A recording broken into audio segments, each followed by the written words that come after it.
Jump off that exhausting hamster wheel and into balanced living with Dr. Marissa. Promise you joy in the mystery.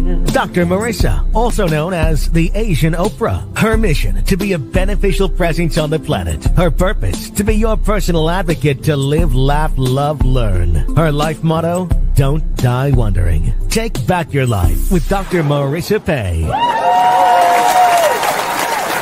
And welcome. You are tuned in to Take My Advice.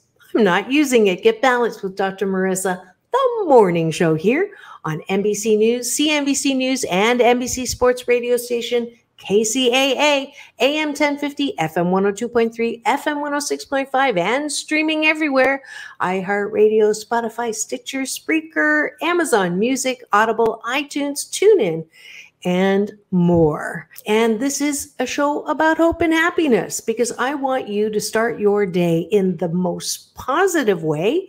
Why? Because what you look at and how you look at it will affect what comes back at you. So if you start the day in a bad mood, you've had this happen to you where one thing happens and it's not good, and then you start venting about that, and another bad thing happens and that's not good.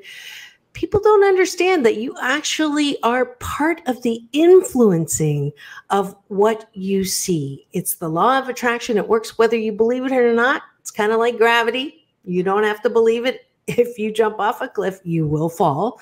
Same thing if you are constantly looking at things and finding out what's wrong with them, then what's wrong with them will be the first thing you see. Same with people. If you have an issue with someone, guess what? You are going to see even more reason to have an issue with them. So I want you to remember this as you go through today. It's actually called the Pygmalion Effect. You can see I'm putting on my organizational psychologist hat. The Pygmalion Effect, it's opposite of the expression, I'll believe it when I see it. It's actually, I'll see it when I believe it. So you will see what you believe. And my best example of that is on the freeway. When you're driving and someone cuts you off, and in fact, two people cut you off at the very same time, one is an African-American young man, the other is an older Asian woman, not me. You will see whichever one you have a bias about. You will see whatever one you have the strongest BS belief system about. Test it out. Write down all those things you know are true about teenagers or your husband or your partner or your significant other or your kids. And if you are always yelling at them for something, guess what the first thing you're going to see when you come into the house? There could be other things you could be paying attention to, but because of the power of that BS, it will affect what pops into your awareness first. So your challenge today, your Happy 88 challenge, is to look for something good in a person, in a place, or in a thing. And I promise that that will give you more to be happy about than to be irritated about. Give it a try. Let me know what happens. Go to drmarissa.life in the comments and let me know how that worked. Today, I have a special guest for you. Her name is Cathy Katz. She is a communications expert, especially for relationships. As we move through this time where our relationships may be a little frayed, no thanks to COVID, especially in the home, I thought I would bring her on to give us some helpful tips on how to communicate better. That's when we return on Take My Advice. I'm not using it. Get balanced with Dr. Marissa, the morning show here on KCAA, the station that leaves no listener behind.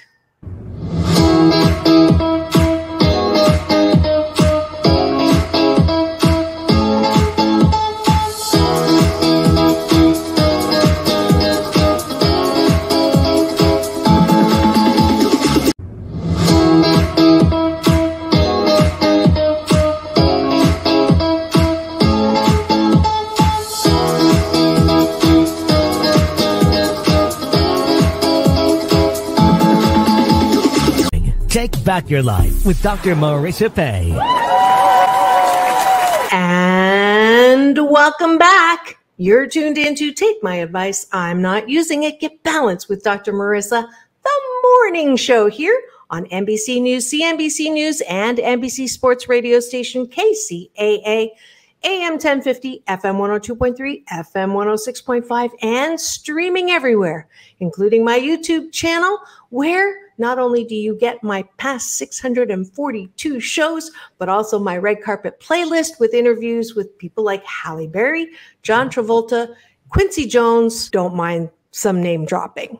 But you can also get my new short film called PPP, Post-Pandemic Possibilities. And if you'd like that at your organization to welcome people in a positive way to back to work or back to whatever you are doing, please do contact me. I have a wonderful program around that that'll make people feel good about returning to pre-COVID, well, hopefully better than pre-COVID circumstances.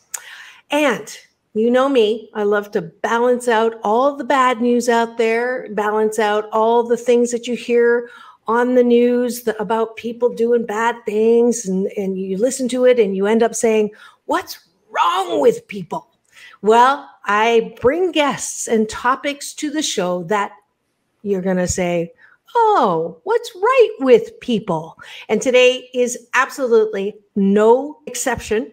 I have with me Cathy Katz, is an educator of effective communication strategies. She was a career woman and now a woman with a career. She started Talk to Cathy over 10 years ago, and she worked with her husband for 17 years and became more aware that clear communication with employees and clients was effective in their business. Speaking rationally and not emotionally produced results in their personal life too. She decided to pursue a path which has empowered her to teach communication tools all over the world and even in a second language. So without further ado, please welcome to my studio, Cathy Katz. Hi, Cathy. Hi, thank you so much for having me today. Of course. Welcome to the show. And it's so nice to meet you. I actually met you how? Actually, I looked at your website and saw who some of your guests were, and they happened to be people that are pretty close to me. So I was really excited to get to meet you. And who were those guests? Dr. Pat Allen and Todd Krieger. Ah, yes. Two of my favorite people. And are you still in contact with Dr. Pat a lot? Not as much, but I studied with Dr. Pat. So a lot of the information that I teach is from her and transactional analysis. So I'm really excited because it's helped me in my life, and I really love teaching it to others and seeing them get better results with their communication. Fantastic. And Todd, how do you know him? My own relationship therapist. Actually, Todd met my husband at the gym one day, and I showed up, and there was Todd, and I found out what he did for a living, and I was really interested. As you know, he has quite a job. Yes, he does. That's so funny. And then you contacted me, and next thing you know, you're here. So welcome. And I don't believe in accidents. I call it #Naxcidental, no accidents. And so we're here now. Communication is such an amazing topic because it's really one of the foundational pillars of a happy life. And you know me, I'm all about happiness on a happy 88 mission, 88 million more happy people in the next 8 years. And I always found it interesting that as important as communication is, there's no class for it in kindergarten, in grade school, in middle school. I don't think you have communications as a major until college. So how can something so important that really affects people's mental health and happiness, why do you think it's not taught? You know what? It's a great question, and I've asked that question a lot because what I teach is scientifically accurate, politically incorrect. And by the time we're 3, if you go to any preschool, you could tell who the bullies are, who the whiners are, and who the negotiators are. You know, we learn how to say what we want when we're 1. We learn how to say what we don't want when we're 2. And in a healthy family, we learn how to negotiate what we want and what we don't want.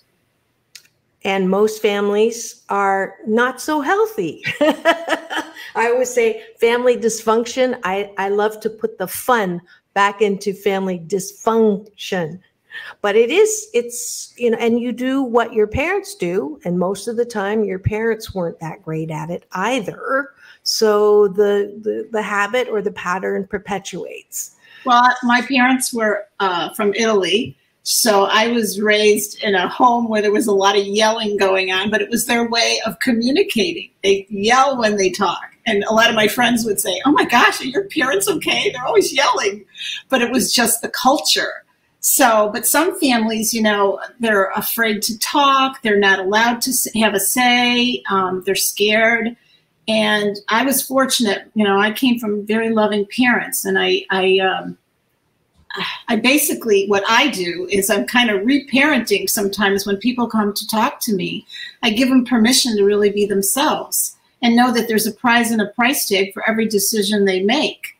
They actually, you know, learn from going out and being a better communicator. But like you said, they don't teach it in school. So how does somebody learn something like this? You know, you find a great mentor, and there's, like you said, there's no accidents. I remember the first time I met Dr. Pat Allen, somebody took me to one of her seminars, and because they wanted me to meet, you know, Prince Charming. So I went, and next thing you know, 10 years later, I never thought I'd be teaching her material, and here I am. Mm-hmm. And did you meet Prince Charming?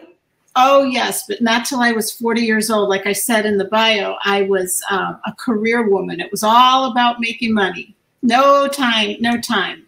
And you talk about balance in people's lives. And really, I was on one side of work and not enough play. That's why I have a sign on my desk that says, make time to play. So I didn't get married till I was 40, but we are married 25 years. And a lot of people look at me, 25 years, how did you do that?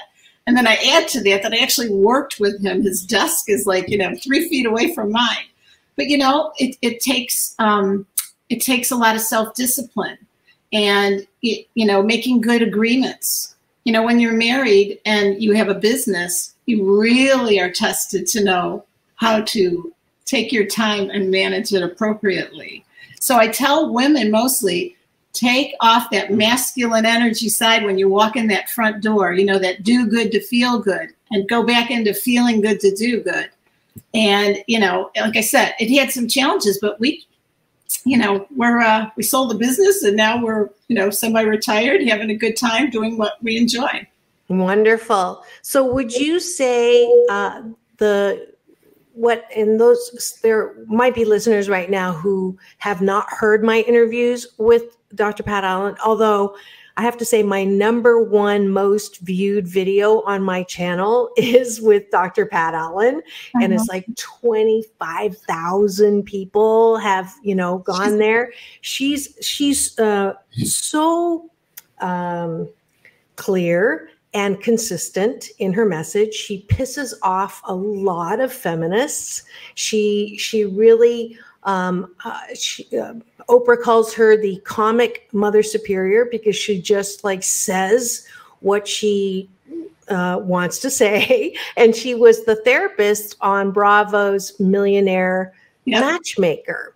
So I'm going to ask you to summarize in a nutshell some of her adamant and why she thinks people are not in relationships. How's that to summarize? Wow, that's a big question. That's a big question, but you know what? I'll do my best. Okay. What I've learned is I think a lot of people are into immediate gratification. They want what they want it right now. And she teaches women to say what they don't want. And she explains the brain differences. And she always has so many wonderful books that she herself has published, and also other authors that helped her help where she got today too. So I do the same thing, and you know, I'm sharing the books, but negotiating, making good contracts, saying no, ladies, to what doesn't feel good, no to what you don't want. You know, in her book, she says, if it's immoral, unethical, or illegal, say no. But a lot of women were raised to please other people first. And, you know, it takes time to rewire the brain. You know, she gets into the science part of it. A woman has to feel good to do good, and a man has to do good to feel good. And, you know, we're both made up of masculine and feminine energy, and it's about balancing it. So there's just so many things that really, a lot of people want to get this right away, but it does take about 4 sessions to really kind of get the language. You're rewiring the broke up part of your brain, the language part. It's like learning a new language too. So if you're not open to learning it, you know, there's so many, I use the analogy, there's so many diets out there. Which diet do you get the best results from? So whether it's a therapist, a coach, a psychologist, go with the person that helps you help yourself be a better communicator. And because, you know, if being open is is huge, but if people aren't coachable, leave them alone. Just leave them alone. Yeah, that's a good point. And that's probably why I'm a failure in Dr. Pat's eyes, because every year she would come on Valentine's, and my stickler is that I have to be someone that I'm not in order for the relationship to bloom. So when she gives me the advice that don't talk about my show, don't talk about my work, don't be the dominant alpha, strong ball buster, especially ball buster person that I can be. But it's a choice. If you want the masculine energy, which is promoting your business and saying what you want and saying what you think, then she says your complement would be someone who's feeling centered, a man who's and this is great for gays, lesbians, and straight people. It's all about energy. Know who you are. The better you know who you are, the better you'll relate with other people. Yes. The part about faking it, fake it till the feelings follow. But at the end of the day, you've got to feel good with whatever sex. See, a lot of people switch. So I tell them, stay in your lane. Do you want to be the feminine, the one who's available, receptive, and vulnerable? Or do you want to be the masculine, competing, conquering, controlling? Most men pick with their eyes. They're looking to you know what? And most women are picking with their ears for the best deal. Go with the person that gives you the best deal. But if you want to be masculine, that's fine too. But see, I don't want that either, because I don't want to, I don't want my partner to be the feminine one. I want my partner to have the masculine energy and, you know, be able to also have that part of me. That's now, you know, why I fail every time. I call it, she rakes me over the romance coals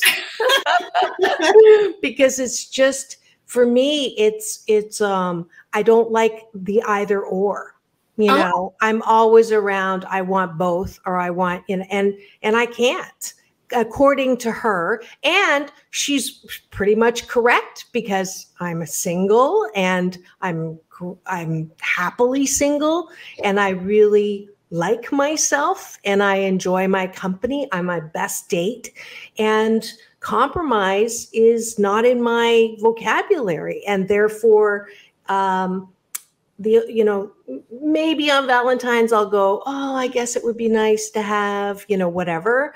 And then on the other hand, it's like, no, we're good. but the last guy I dated said, you know, I wouldn't mind being third or fourth on your list, but 10th is kind of hard to take. And I, you know, and I actually respected him a lot because I don't want a man that would settle for that either necessarily. And so this is my, you know, that's why my show's called Take My Advice, I'm Not Using It, because I will tell people that relationships are wonderful and you should have them. It's, you know, something that is a gift of life. But on the other hand, you know, I do everything once, marriage, divorce, and I'm good. But you know what? In all respect, if you enjoy what you're doing, and, most women, back in the day, they married for financial security and status. And most men married for sensual and sexual, right? But now it's different. Now a man knows how to use a microwave, right? Mm-hmm. And a woman has her own money. I work with a lot of women that have their own companies. And sometimes, they just want to have a date sometimes. That's okay too. I'm not here. I don't judge. I'm not a moralist. It's whatever you feel good with. Yeah. I don't should on people, which that's one of her major mottos. Don't should on me, because shoulds create cortisol, right? That rotten adrenaline that makes us sick. So be comfortable, feel good in whatever decision. And I help people make rational decisions.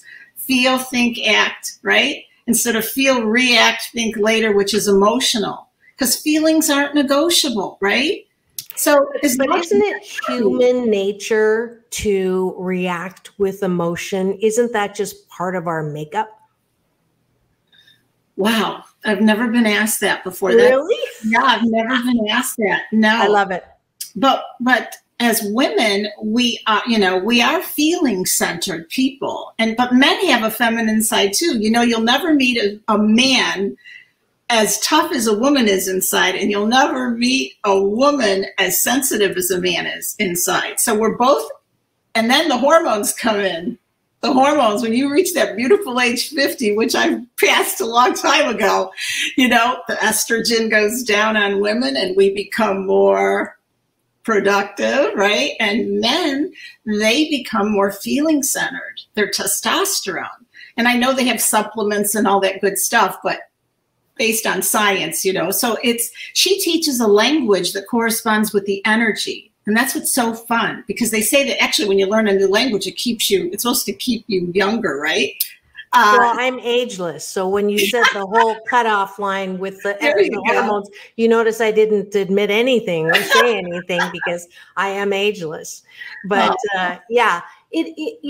it's an interesting, and all of her stuff is scientifically based. And I respect her for that. And you're carrying that torch, and it just, there's a part of me that it seems a little contrived. I guess that would be the word. It's like, oh, if they say this, then you should say this. And if they say this, then you should.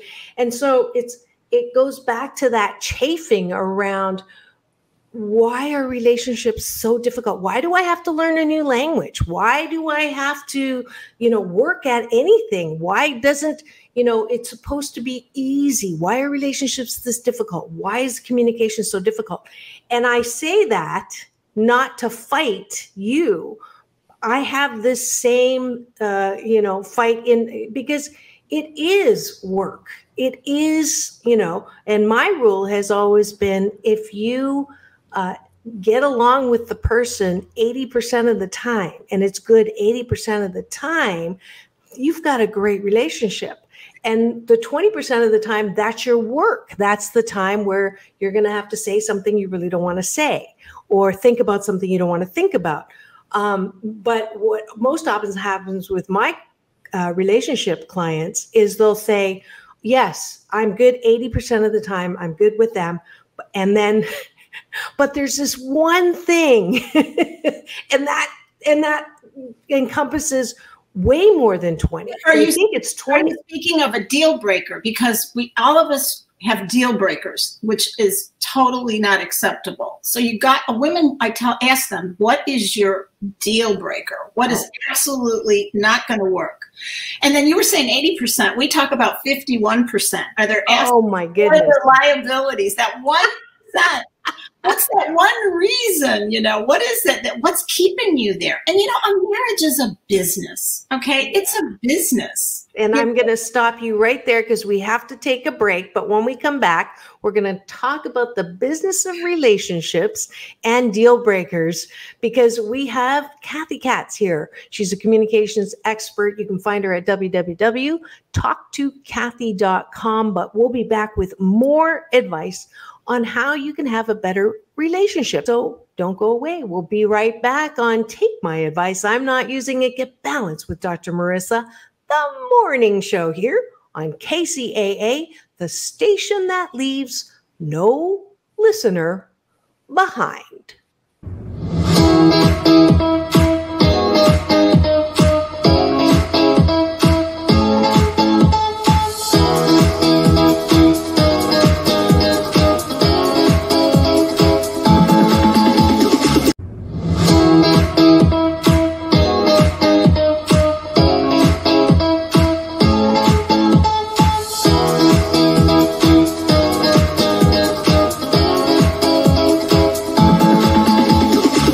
Take back your life with Dr. Marissa Pay.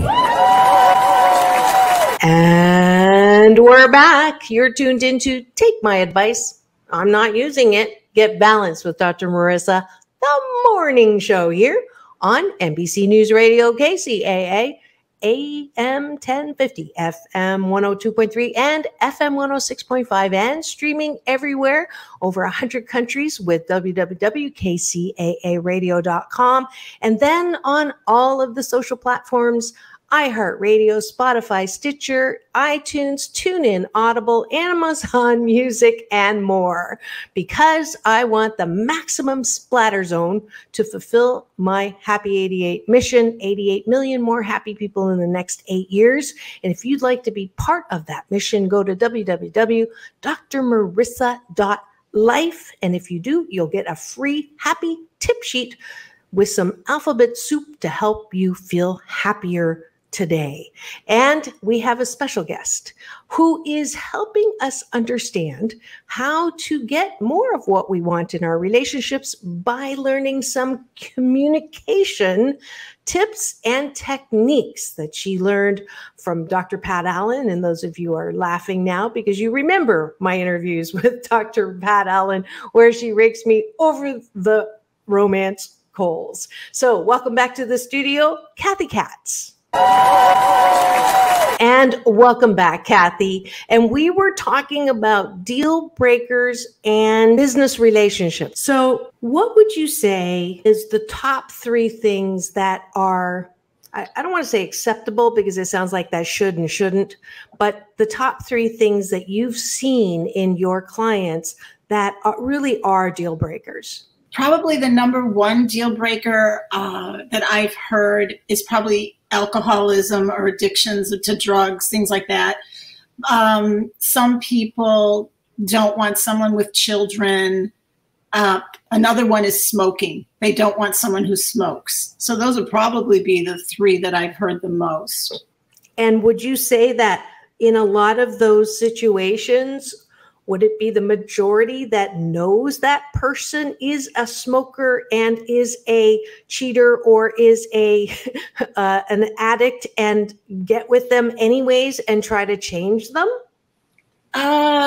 No, maybe Okay. a small percentage. A small percentage. But with everything being online, with social media and all the dating apps, people are saying, I don't want a smoker. The women are starting to write that on their profiles. I don't want, women get what they want by knowing what they don't want. And men go after what they want, is what I've been taught. Okay. So explain that a little more. Okay. So when I talk to the ladies that want to get in relationships, I ask them to make a list, not too long, because they'll be a spinster if they make it too long. What is it they don't want? So, I don't want a man who doesn't have a job. I don't want a man who isn't established. I don't want a man who doesn't. Let's have some fun with this. Do it to me. So go ahead. You're taking me through this. Okay. What don't I want? So I don't want to pay for a man again. Okay. So someone who's professional, has financial security, has drive and ambition. Wait, you're going back to I don't want a man. I'm sorry. Okay. Okay. Don't want anybody lazy. Don't want anybody. It's no smokers. No active addictions. Recovery's fine. Let's see. I don't like. See, this is the tricky part, because if I say I don't want someone who's out of shape, then I also have to be comparably in that. And if I'm not, then I'm insecure about their shapeness. I actually had someone ask me out, and he's like the former fitness model, blah, blah, blah. And I said to him, I can't even imagine, getting naked with you because I'd be so intimidated. And his response was, we'll just keep the lights off. And I was like, should I be insulted at that? Oh, I'm not sure. I don't know if that he was. Typically, a real man wants to cherish our feelings. If we want our feelings cherished more than our thoughts and ideas respected, that's the number one thing you want to establish. What if I want both? I want my feelings and my... Yeah. Okay, well, as the book says, the more a woman is cherished, the more she'll feel respected. The more a man is respected, the more he'll feel cherished, and he'll cherish us. We're required to look up at him as the big man on campus. Remember, you don't have to do any of this, really. Okay, yeah. So let's see. That's exactly where I get off the bus with Dr. Pat every time. It's like we're required to look up to the man, and that is just so like what? Like that sounds like something out of the Dark Ages. However, if I'm honest, I want to look up to the man. So I'm in that's why I'm in the quandary. But what turns you on? What does he say? Are you paying attention? Men are interviewing us. We are investigating them. We're listening on the date. Does he talk about the old girlfriend? Is he talking about living in Italy? Is he saying he wants 5 kids? Is he saying he doesn't want you to work and he wants you to be at home and cook? Which things turn you on? Men get turned on to what they see.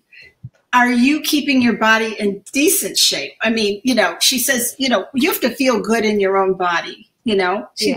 So if you feel good in your own body, you're going to do good. But if you've got issues with that, then you want to reevaluate. Reevaluate whether you want to date or not. Yeah, or you want to hire a coach to go lose weight or, whatever, what's it going to take? But I don't know. I think I will always have body issues because I was brought up with the voice that said, you're fat, ugly, and clumsy. And it's going to be a lifetime of work on this. So if I wait for that to happen, I will definitely not date for the rest of my life.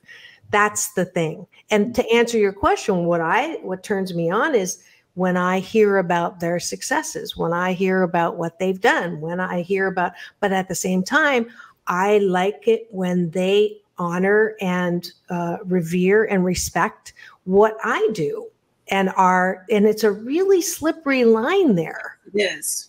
Yeah. So I keep falling off that line. But my personal relationship, my husband, we've been able to communicate and we've set up boundaries. He likes that I'm doing this. He's my #1 fan. Okay. He really appreciates it. And Dr. Pat talks about, do you want to waltz with someone? Do you want to disco or do you want to slam dance? And I personally like the waltzing. You go back and forth.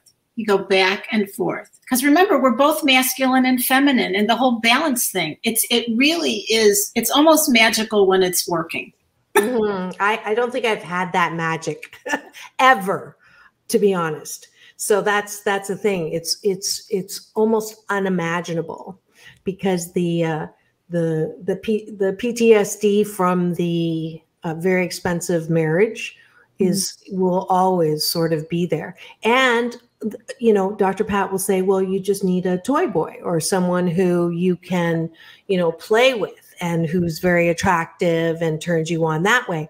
But even that is not, it doesn't turn me on because they're not the accomplished person that I want.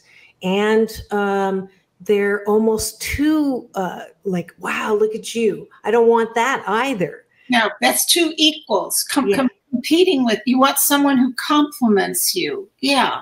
But why does a compliment to the masculine energy is a toy boy. Some women either want to get laid more than paid or paid more than laid. If you want to get laid and paid, she says, stay single. And that's okay too. It's when you're in a relationship that's committed. And it's not just marriage. If you want to mate and live together, that's fine too. But know who you are again. The better you know who you are, the better you'll relate with everyone you are with, you know. Mm-hmm. So, you know, I'm not going to get real deep, but one of the questions she says, if your daddy was in the room, did he cherish you more than respect you, or respect you more than cherish? So it goes back to that when you were a little girl too. I have a wonderful book that she talks about. It's called Wounded Woman by Dr. Linda Leonard. You know, our parents did the best they could. And I don't know if that's even something you've investigated, but there's one chapter in that book that I really love, and it's called Tears. And it's basically mourning everything. You know, our parents did the best they could. So now we move on and we say, thank you for what you did. And now we make our decisions. Yeah, absolutely. I mean, that's. Yeah, I don't know if you think you have an issue about that, if that comes into play when you're in relationships, if you're carrying that with you. I don't know, because I don't know you. Well, I will tell you one thing. I have a high intolerance for fighting. So I think that comes from, you know, what I grew up with. And we call that in transactional analysis. Are you familiar with yes. Dr. Eric Byrne? Yeah, the script. It's wonderful. Yes. So that is, you know, my husband and I never fought until we went to court. So because there was no intimacy that could support a fight. Wow. And when I hear people bickering, I'm very uncomfortable. So that is, I think, the truth around my reticence is at the first sign of dis-ease, I'm out of there. You know, familiar with her 3 C's. Chemistry is the DNA. It's the lust. That's something we can't teach. And then compatibility. Is this someone you want to build with, whether it's a marriage, a baby, whatever. And then the third one is communication. And that's my specialty. I teach people how to communicate. It comes in two forms, touching and talking communication. And talking is negotiating what it is you want in a relationship and what it is you don't. And what I really like about her book, Getting to I Do, is she has in there her relationship contract. Again, there's the business thought, contract. She says the only way you know you love yourself or anyone else are by the commitments you're willing to make and keep. And she talks about money, space, time, money, space, and why do I always forget the other? Play. But there's 4 categories. The play, the one with the sign on your desk. Yeah, right. And so it's what I want, what I don't want. You get your partner or your husband to write his list of what he wants. I time, we time, us time. If you have this all done, this contract done before you get into the relationship, once you know you want to be in a committed relationship, it takes away a lot of the arguments that could happen later. And I hear that too. My husband said I could use the checkbook to get my hair done, but then when I go and get a $150 haircut, he's all over me. Well, what did you agree to? Did you agree to X amount of dollars a month for your money to spend on your, you know? So I love that part about making contracts. I think, you know, people buy cars, they get contracts, they get apartments, they sign a contract. So you sign a contract in a relationship. So if you establish those things ahead of time, you avoid confrontation, is my point. But you know what? Eric Byrne, what I loved about him is he said, everyone has a right to be who they are. They have a right to their own thoughts and ideas, and they have a right to your own feelings. And Dr. Pat says, you know what? You either accept people that they're 51% valuable, you reject people that you are trying to rebuild, but don't tolerate people, which is half accept, half reject, which causes the distress in your body, which causes disease. And nobody's perfect, you know. It's all about taking a risk. You know, some people don't even want to be bothered to take a risk in a relationship anymore, you know. And actually, when I got married, people said, Cathy, you're 40 years old. You really want to do this? And you know what? I took a risk. And you know what? It's been, you know, knock on wood. You know, nothing's perfect. But talking, she talks about talking. If people aren't able to talk, it's a big problem. So talking, maybe not fighting, but still talking. I can teach you how to fight rationally and not emotionally. Okay, let's hear an example of that. Okay. So I will say, okay, I'll give you a great example. I was dating a guy. He was in San Francisco, and I was expecting flowers on Valentine's, and he said, I just don't give flowers. That I just not something that I do. And you can't put that in a contract or anything. So I found out about that, and in a lot of other ways, he was cherishing, but when it came, like, in his mind, he had shown me more than enough love by buying a ticket to come and see me. I love a guy that treats me to stuff. I love the spoiling and all that. And he was not that. Okay. So I broke up with him over that whole Valentine's thing. So how would I have a fight about that? Okay. Now there's two ways. You can address it right at that moment, or you can keep your mouth shut, go home, put it all together. And there's another tool. The first tool, if you do it right in the spot, is called the stroke and stand. Everyone on the planet wants to be known and heard. And in transactional analysis, it's called a stroke. It's a unit of recognition. We all want to be known and heard. Some people show it in different ways, but this way is a really good way. You stroke them by acknowledging, I really appreciate the fact that you shared with me you don't want to send me flowers. So you acknowledge what he said. There's his opportunity to say, that's not what I said, right? So you repeat it back. Then you tell him, I was sad. You share a feeling. I'm really sad that you didn't. However, I will know now in the future that you don't like giving flowers. That's one option. You could do it right there and then. And these tools are to protect you, not other people. Love yourself first, other people second. Then he decides after you said that, is she worth changing or no, I'm not changing. The other tool is you go home and you're ruminating. I can't believe he didn't buy me the flowers, but he is a nice guy, but he didn't buy me the flowers on Valentine's Day. And you just make yourself a crazy person. So instead of doing that, you say, I want to talk to you, Mr. Whatever, about what you said to me about flowers. When is it convenient? Convenient. He says, oh, now it's good. All right. You stroke him again.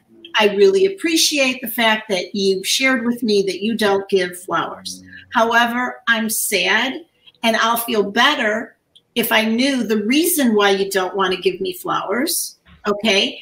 And in the future, I know now that you won't. So you basically take that chaos and clean it up for yourself. It's for yourself. The tools are to protect you. So some people are like, oh, it's not worth it. Okay, it's your choice if you want to address it. And what will you learn? Listen to this, though. Every man that comes in your life, Dr. Marissa, is a lesson. A lesson. And you stay with that person until you're at empathy and apathy. What did you learn? So that you don't repeat it in the next relationship. You may learn that you want to let people know you love flowers. And by the by, you did say something earlier that I want to share with you. When we got married, before we got married, I did let my husband know that on my birthday, I like a flower, a balloon, and a gift. For 25 years, I may have not gotten the balloon every year, but he did do that. Well, I let him know because guys like to give you. They like to give. Real men. Remember, Peter Pan in her book is not the type that's going to get you the flowers, but a real man likes to give. Mm-hmm. Real men like to give. Yeah. So letting him know. Thank you. That was great. No, that was great. It was very clear. It was the price of having a relationship is work. And that language that you just shared. I hope people become more conscious of it. Mm-hmm. I avoid mind reading. I tell people, don't mind read. You don't have the facts. Get the facts before. Yeah. I say drop out of MSU University, making shiitake up Drop out, drop out. And I could talk to you for a lot longer, but we are at the end of the show. The last question I always ask my guests very quickly: to who or what are you most grateful for? Oh, wow. I'm grateful for having good parents. Beautiful. And you can find Cathy at www.talktocathy.com. My website, I have a Monday night Zoom if they want to jump on. I usually give the first one free.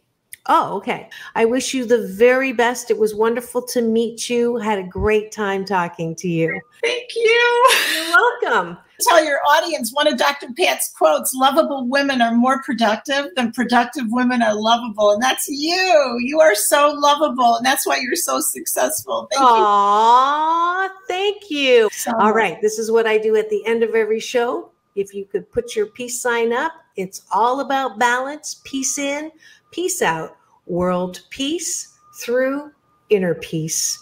This is Dr. Marissa reporting live from her living room during the pandemic, asking you to go forth and multiply the love that you are, and have the best day ever. See you tomorrow.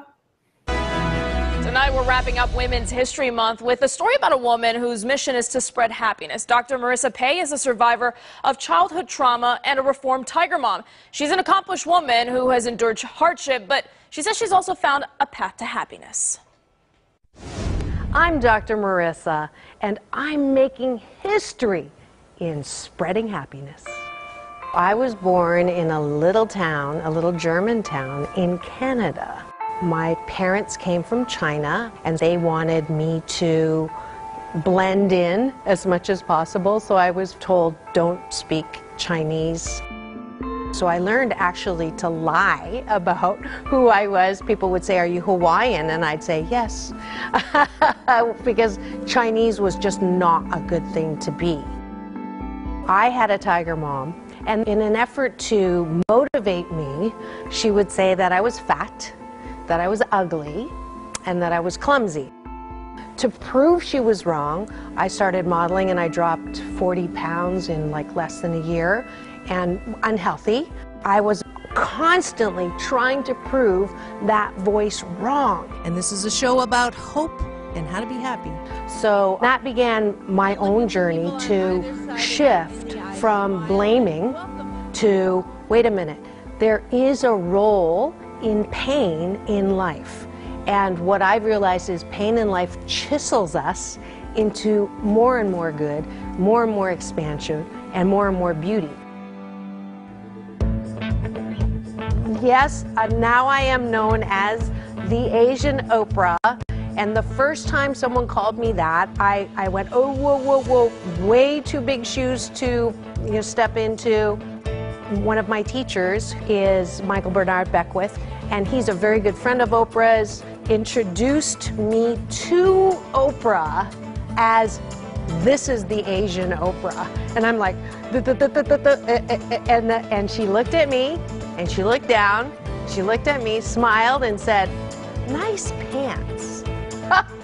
Dr. Marissa, also known as the Asian Oprah, reporting live. When I say this is Dr. Marissa reporting, also known as the Asian Oprah, it just immediately sets people at ease. They laugh. It's such an honor. I have a life motto. Many of us say, I am my own worst critic. Nobody's harder on me than I am. And my response to that is, stop it. Why are you doing that to yourself?